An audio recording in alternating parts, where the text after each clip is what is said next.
Hi, huge topic today. It's a Taboo Wednesday topic which we put up on a post on LinkedIn. I don't know where you came from to watch this video, but what this is really about is a really simple thing.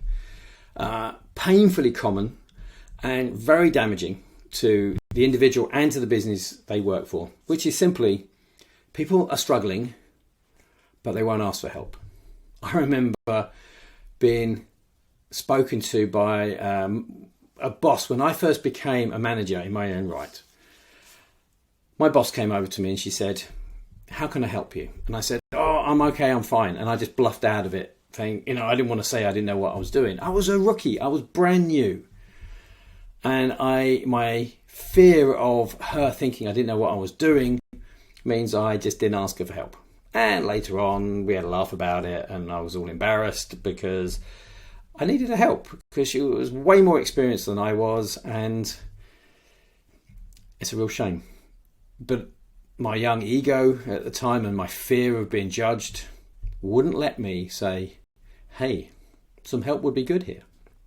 Now this happens all of the time. It's very common. So I want to talk about it in 2 points of view. This may be you thinking, I'm struggling and I hate it because I know I want to do a good job, but I'm struggling and I don't know what to do about that. I'm going to talk about the answers in a moment. And this also is for you if you are a boss. If it's your company or you run a significant part of it, or you run a directorship, or you're a senior manager, you'll have people who are struggling who won't ask for help. So why do we not ask for help? Usually it's just fear. What will people think about me? What will happen if they realise I am no good at what I'm doing, and will I lose my job? It's not just about losing your job. It's, well, what happens to my money? What happens to my family? What happens to my career? What happens to my aspirations? There's a lot riding on this very simple thing of being able to ask for help. So most people won't ask for help because they fear the consequences. And if you are in a role and you're meant to know what you're doing and you've been promoted into that role and you're struggling, most people, the vast majority of people, will not put their hand up and say, "Hey, I need some help." Now, we see this all the time. We see individuals coming to us privately and paying for support and training more than we do from bosses saying, "Hey, I've got a great person and they're struggling." So what people do is they come to us because they either have a lack of confidence or they're lacking in skills. So it's one part of it is belief in themselves, and the other part of it is skill set that they haven't got. And they come to us and ask for help, and they'll pay for it. And here's the important thing if you're a boss. It's incredibly rare that we have this sort of person coming to us asking for help privately on the quiet. And this is why we have testimonials with only initials, because nobody wants to say, or very few people want to say, "Hey, this is me who came." We do have them, they're on our LinkedIn profile and everything else, but the vast majority of people, they want to keep it quiet. So what happens is there's lots of people come asking for help, and here's the important thing: they don't come because they want to get promoted. They come, the vast majority, just to not fail. So the big fear a lot of employees have is if I train them, they'll leave. Actually, it's the other way around. What they're doing is I want to make sure I don't lose my job. So they come through fear.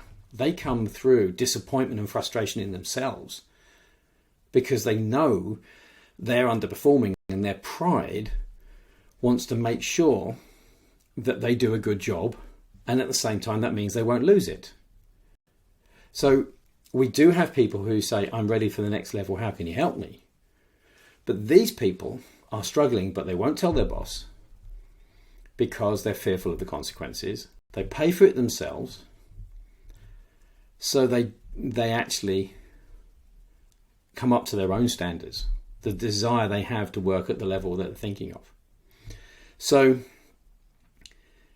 How many people, if you're running a company or a senior a company official, how many people in your company are struggling but won't tell you?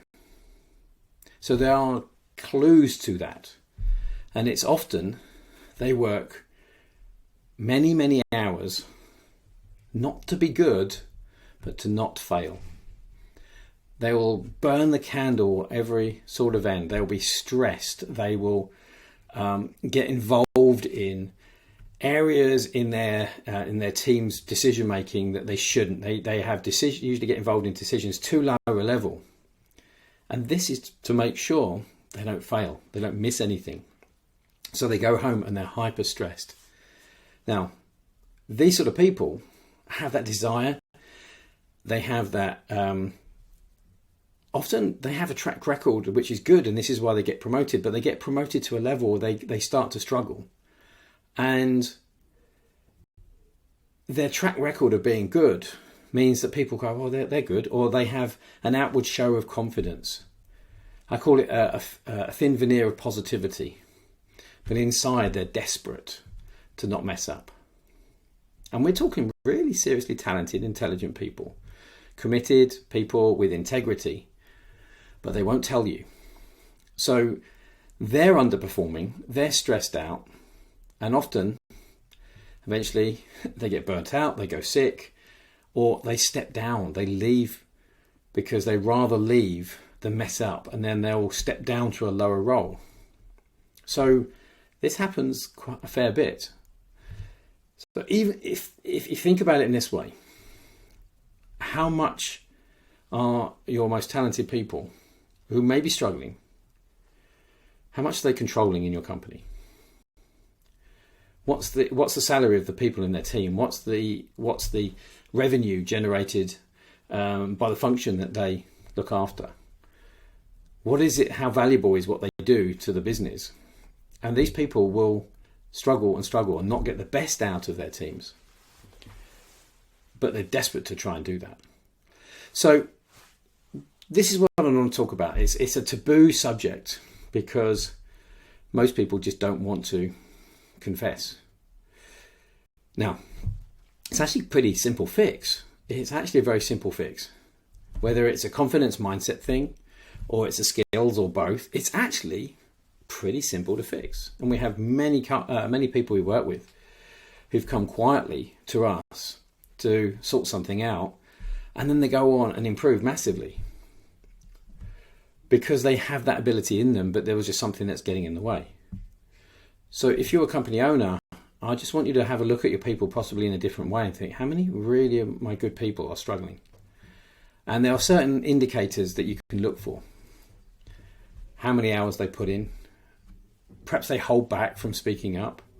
Perhaps they wait to the last moment to make a decision. Perhaps they overly think everything before they'll make a decision. There are certain things that you can look for, which on the surface looks like, hey, they're in control, that's just how they work. But it's really a desperate attempt to not mess it up.